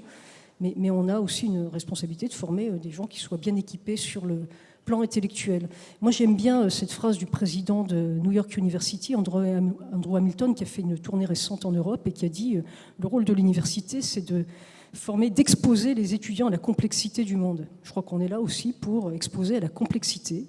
Et voilà, il y a les besoins dits immédiats des entreprises, mais je crois que ce n'est pas ce qu'il y a dans votre question. Il y a aussi ce qui est le besoin de la société, du monde socio-économique dans son ensemble. Pendant que Hervé Biosser va complète, on va passer la parole après à la salle, donc commencez à préparer vos questions. Oui, le point très très simple, c'est de dire, comme Dauphine, on multiplie les zones de contact et d'échange et de dialogue avec les entreprises pour comprendre, et pas qu'en France, bien évidemment. Mais je vais peut-être le résumer en disant, moi, une partie essentielle de mon boulot, c'est dans 10 ans, de quels ingénieurs vont avoir besoin les entreprises et la société. C'est une partie essentielle de mon boulot. Je me pose constamment cette question, et qui fait, par exemple, qu'en 2005, j'ai arrêté un laboratoire de chimie, et puis on s'est donné 2 ans, on a transformé un laboratoire de biotech, parce que manifestement, la chimie, on n'avait plus besoin. On était certain, ce qui est en train de se passer, qu'on allait avoir besoin d'ingénieurs pour la biotech, non formés par la biologie, des écoles comme l'agro le font très très bien, mais qu'on allait avoir besoin de ça. Donc je pense que maintenant, dans le dirigeant d'une institution d'enseignement supérieur, c'est essentiel de constamment se poser cette question. Merci beaucoup. Alors, il y a beaucoup de questions. Alors, au premier rang, monsieur... Je me permets juste de poser une toute dernière question. Votre premier, je vous rends le micro. Puisque bon, on le sait, la génération Y va bouleverser le modèle des entreprises. Mais la formation des grandes écoles, bon, évidemment pas la mienne, ne façonne-t-elle pas un peu trop les étudiants à une certaine forme justement de gouvernance? Est-ce que Sciences Po, l'X ou l'ENA ont été véritablement et suffisamment dépoussiérés? On va prendre en parallèle peut-être une autre question pour... voilà, allez-y, mais ça vous laisse le temps de réfléchir. Oui, merci. Pour avoir au moins l'occasion de prononcer le nom de transmission, qui était effectivement ce qui nous rassemblait aujourd'hui, comment le monde institutionnel de l'éducation et de l'entreprise, que vous incarnez avec excellence, regarde la réalité de plus en plus importante des apprentissages tout au long de la vie? Très bien. Moi, j'ai donné un élément. Je pense que la frontière entre formation initiale et formation continue va disparaître. Je pense donc que nous avons le devoir également de proposer des offres de formation plus individualisées à nos diplômés et à des gens qui voudraient en profiter. Donc ça, je pense que c'est une tendance extrêmement forte, c'est de proposer une sorte d'accompagnement. Une des choses qu'on fait actuellement, c'est on a testé, et ça marche super bien, des formations dans lesquelles il y a à la fois des professionnels en formation continue et des élèves de formation initiale. Et quand on les met dans les mêmes modules, il se passe des choses extraordinaires, qui veut dire que les professionnels sont ravis de discuter avec des jeunes qui sont en formation, et ceux qui sont en formation sont ravis d'entendre l'expérience sur un même sujet des plus anciens. Donc l'hybridation des formations est une des pistes qui permet, à mon avis, de le faire. Oui, il faudra quand même répondre à la question de Lucas. Oui, mais je vais répondre à la question de la formation continue et Laurent répondra à la question de Lucas. Non, sur la formation continue, vous avez parfaitement raison d'insister sur ce point-là. D'ailleurs, ça fait partie des missions de l'université. Dans le Code de l'éducation, il est dit qu'on doit assurer des missions de formation, de recherche et de formation continue. Donc on est bien au cœur de nos missions. Et c'est pour cela vraiment à Paris-Dauphine, on a développé cette dimension de manière extrêmement importante. Parce que ça nous paraît être notre mission sociale. Je vais vous dire aussi, et c'est important dans le cadre actuel du financement de l'enseignement supérieur, c'est une source de revenus essentielle pour nous aussi. On ne le fait pas pour ça, parce que c'est dans nos missions, mais disons qu'on le développe parce que ça nous permet d'avoir aussi des ressources propres importantes. Et ça permet vraiment cette confrontation entre le monde des enseignants-chercheurs et le monde des praticiens. Il y a vraiment des échanges très constructifs qui s'opèrent à l'occasion de ces dispositifs pédagogiques. Et donc, c'est une des missions extrêmement importantes sur laquelle nous insistons beaucoup à l'Université Paris-Dauphine, tant pour des cadres dirigeants, dans le cadre de notre exécutif MBA, que pour des cadres pour des cadres moyens, qui ne sont pas forcément des cadres dirigeants, mais qui ont besoin de retour à l'université pour se former aux évolutions de leurs organisations. Je réponds, Lucas, mais d'abord un point très simple.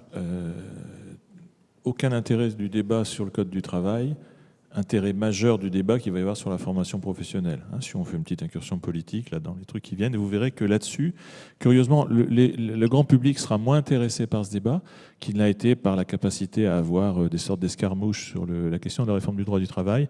Mais le vrai sujet, ce n'est pas la réforme du droit du travail, c'est du coup après comment on va qualifier les gens dans un droit du travail qui est plus souple. Et donc l'enjeu majeur, formidable, fantastique. Et je regrette que Muriel Pénicaud n'ait pas pu venir parce que franchement, le grand sujet démarre maintenant. Là, c'est sur la réforme de la formation professionnelle. Bon, allez, on peut faire un sourire en coin. Enfin, je veux dire, c'est comme la remarque du MEDEF, quoi. On vit dans un monde fait de ricanements français classiques, toujours. Qu'est-ce qu'on aime se faire plaisir avec ça? La réalité, c'est quoi? Richard Descoings, Frédéric Millon aujourd'hui, Nathalie Loiseau, Patrick Gérard sur l'X. On est face à des gens qui, bien évidemment, d'abord sont franchement des gens d'intelligence très supérieure, mais d'intelligence sociale très supérieure. C'est des personnes qui ont toutes réformé complètement les cursus de ces grandes formations, qui sont accessoirement des formations dont on n'a non seulement pas à avoir honte, mais je pense qu'il y a vraiment de la fierté à avoir dans un système global, parce que là, simplement, c'est l'eau du panier. Alors après, en France, on aime bien couper des têtes, faire des trucs, etc. Mais honnêtement, Lucas, je pense que c'est pas une question... pardon, elle est intéressante, mais elle n'est pas sérieuse au sens où c'est des questions qu'on pourrait trouver dans de la presse à 3 balles, quoi, histoire de... Non, mais c'est histoire un peu d'exciter des choses qui ne sont pas terribles. La réalité, c'est que ces grandes écoles-là, La seule chose que j'aimerais, c'est qu'elles aient un rayonnement supérieur à ce qu'elles ont en France. Voilà, c'est le point. C'est-à-dire que, ou du moins que leur rayonnement français puisse avoir un écho comparable au niveau international. Mais derrière, on aurait pu prendre Normal Sup, et dans ce cas-là, j'aurais tout de suite refilé la parole à Isabelle, parce que PSL, c'est une très belle réussite, qui est ancrée sur un postulat que tu as donné, qui est la recherche.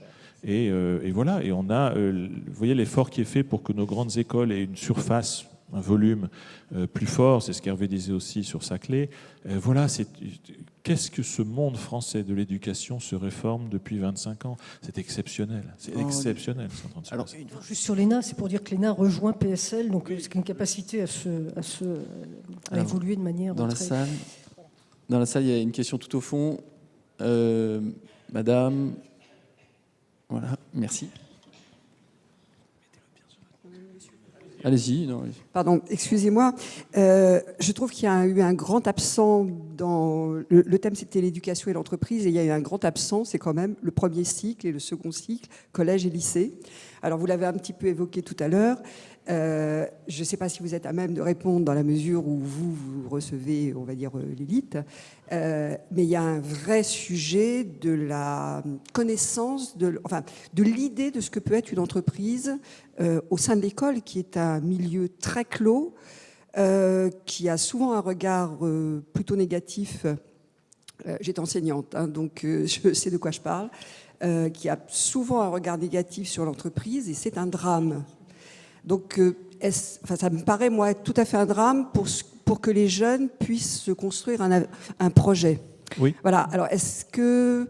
Bon, le ministre de l'Éducation nationale apporte une réflexion, là, mais j'aimerais bien que vous puissiez vous exprimer un peu là-dessus. Oui, alors ça ne peut pas être un effort que de l'entreprise ou autre, c'est un effort culturel global. Si vous regardez aujourd'hui, si vous prenez les... Parce qu'il y a deux façons. Soit vous allez en entreprise, vous découvrez, ce qui est plutôt la forme ouverte aujourd'hui.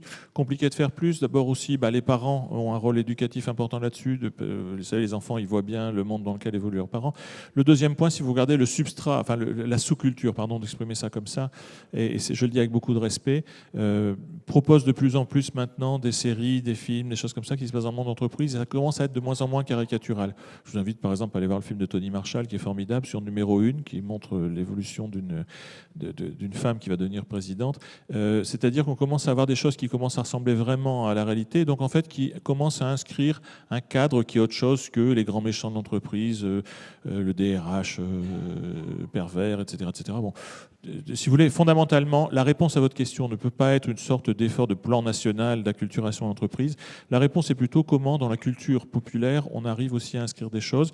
Donc c'est pour ça aussi que, effectivement, je l'ai dit en entrée de ma manière, je regrette des sorties un peu caricaturales comme celle du MEDEF ou autres, qui polarisent des discussions qui n'ont pas à être polarisées, pour le dire comme ça. Mais moi, je pense qu'il n'y a pas vraiment d'autre réponse que celle de dire il faut que culturellement, le substrat, la sous-culture, permettent d'avancer là-dessus. À nous de faire notre part. Les écoles le font aussi. Merci. Oui, juste, moi je suis un peu étonné parce qu'on a pris la polémique du MEDEF, on l'a mise de côté très rapidement dès le début du débat. On a, la Cité de la Réussite a invité ici la crème de la crème au niveau des universités et des grandes écoles en ce qui est de faire des passerelles avec le monde du travail. Mais je peux vous dire qu'il y a plein d'autres universités ou écoles en France qui n'ont pas fait ces passerelles-là. Moi, je vous donne l'exemple d'un exemple que je connais, c'est pour ce qui est des IEP de France, Sciences Po, etc. Le monde du travail est quelque chose de totalement inconnu dans toute la durée des études. C'est vraiment très, très difficile la plupart des professeurs sont des gens qui ont un parcours très académique, et les passerelles entre le monde du travail et l'université et l'école ne sont pas bien faites. Donc, pour les gens de ces écoles-là, ce n'est pas tellement un problème parce que, de toute façon, dans les 6 mois en sortant de leur école, ils auront un boulot parce qu'ils ont un diplôme qui est assez prestigieux, assez reconnu, et ça, c'est très important en France. Par contre, pour les jeunes qui sortent d'université ou d'écoles peut-être un peu moins prestigieuses, et on le voit aujourd'hui avec le chômage des jeunes qui est massif, ils ont un énorme problème à s'insérer parce qu'ils ne sont pas prêts à rentrer dans le monde du travail. Donc, moi, je trouve que le panel n'est pas forcément très représentatif. Évidemment, vous n'allez pas dire du mal des autres instituts ou universités, mais quelque part, la polémique suscitée par le MEDEF, elle ne vient pas de nulle part. Donc moi, je ne suis pas tout à fait en accord avec ce que vous venez de dire, vous imaginez bien. Donc voilà, je ne vais pas reparler de mon université, je l'ai dit, mais je crois que le monde de l'enseignement supérieur a beaucoup évolué, qu'il y a une prise de conscience par rapport à l'importance vraiment d'ouvrir l'université sur l'ensemble de la société. Qu'aujourd'hui, le facteur explicatif du chômage, c'est pas tant que les gens ne soient pas adaptés au monde du travail, c'est qu'ils ne sont pas diplômés. La meilleure protection contre le chômage, on le sait, c'est d'avoir un diplôme de master, quel qu'il soit. Donc ce que... si, les statistiques le montrent. Donc plus on est diplômé... Ça veut dire que tous les Français doivent avoir... J'ai pas dit ça. Je n'aime pas dire ça. Je viens de dire que plus on a un niveau de formation élevé, plus c'est une garantie contre le chômage. Ça, toutes les statistiques le montrent. Et donc, il faut arrêter avec les visions caricaturales de l'enseignement supérieur et des universités qui ont su s'adapter à la massification, je le rappelle. Donc, il y a eu quand même des moyens qui sont restés, qui sont ce qu'ils sont. On sait qu'on est dans un contexte qui n'est pas très favorable sur le plan budgétaire, mais que les universités ont quand même su s'adapter et ont su absorber cette massification. Et qu'aujourd'hui, beaucoup de formations offrent cette opportunité pour les étudiants, en tout cas lorsqu'ils ont un master, de rejoindre le monde du travail. Je vais rajouter par rapport à votre remarque qui est importante, monsieur, des petits commentaires. Le premier, c'est déjà, il faut reconnaître que la mission du placement des élèves, du fait de en sorte que les élèves à l'avenir, elle est récente dans les missions des EPSCP, des établissements publics. Elle est récente. Ça fait une dizaine d'années à peu près que cette mission est expliquée. Alors, vous avez raison, mon établissement, on vit là-dedans depuis 188 ans, bon, c'est clair. Mais elle est récente. Et puis deuxièmement, encore faut-il que les gens qui vont en être responsables ou chargés soient formés et sachent un petit peu comment le faire. Donc je pense que les réflexions actuelles sur les coordinations de sites, etc., me paraissent extrêmement favorables pour aller dans cette direction. Mais je pense qu'un point important, c'est que cette mission a été reconnue. Et donc, on revient toujours à un problème qui est majeur, c'est comment sont évalués les établissements et les enseignants. Comment sont-ils évalués ? Bon, au jour d'aujourd'hui, on est en train d'en sortir, mais on sait bien que l'évaluation des enseignants est beaucoup faite sur la recherche, ce qui est légitime. Mais le volet enseignement et ces volets-là doivent être, à mon avis, davantage pris en compte. Et puis, alors là, je vais être extrêmement politiquement incorrect. La dotation de fonctionnement des établissements publics d'enseignement n'est pas ajustée en fonction de leur performance. Voilà. Alors, je ne veux pas passer pour un ultra-libéral. C'est pas du tout ma posture. Tant qu'on ne sera pas dans un système qui valorisera la performance académique, mais aussi la performance sociale des établissements, ça sera quand même un peu compliqué. Et c'est pour ça que vous voyez essentiellement aujourd'hui un débat qu'on n'a pas posé, mais qui est un débat de fond, c'est qui et comment se finance aujourd'hui l'éducation.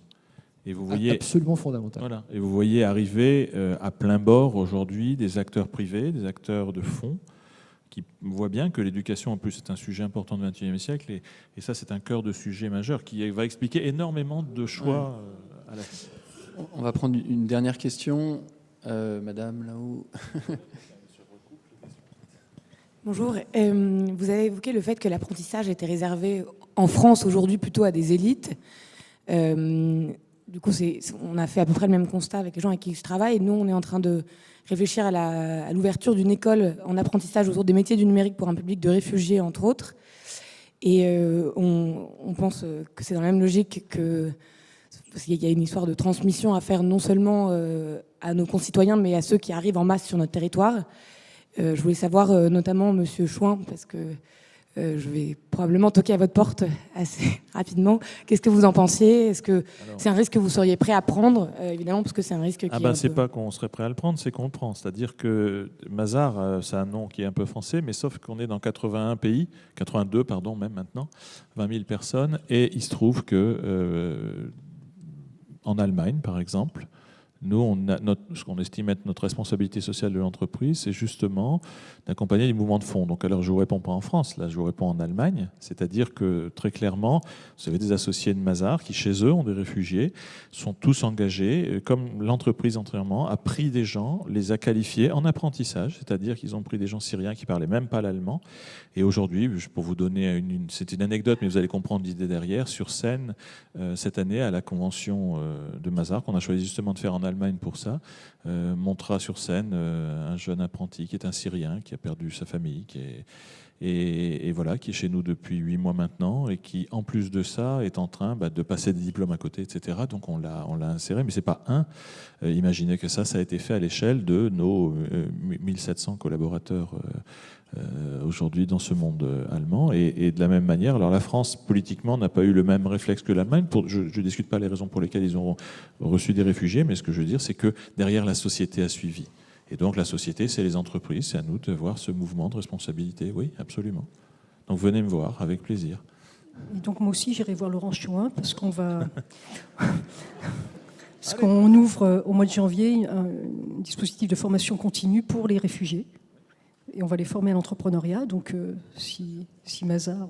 Non, mais avec plaisir. Mais simplement, ce que je voulais dire, Isabelle, aussi, c'est que c'est important que ce soit pas l'entreprise, c'est pas désincarné, c'est des gens dedans.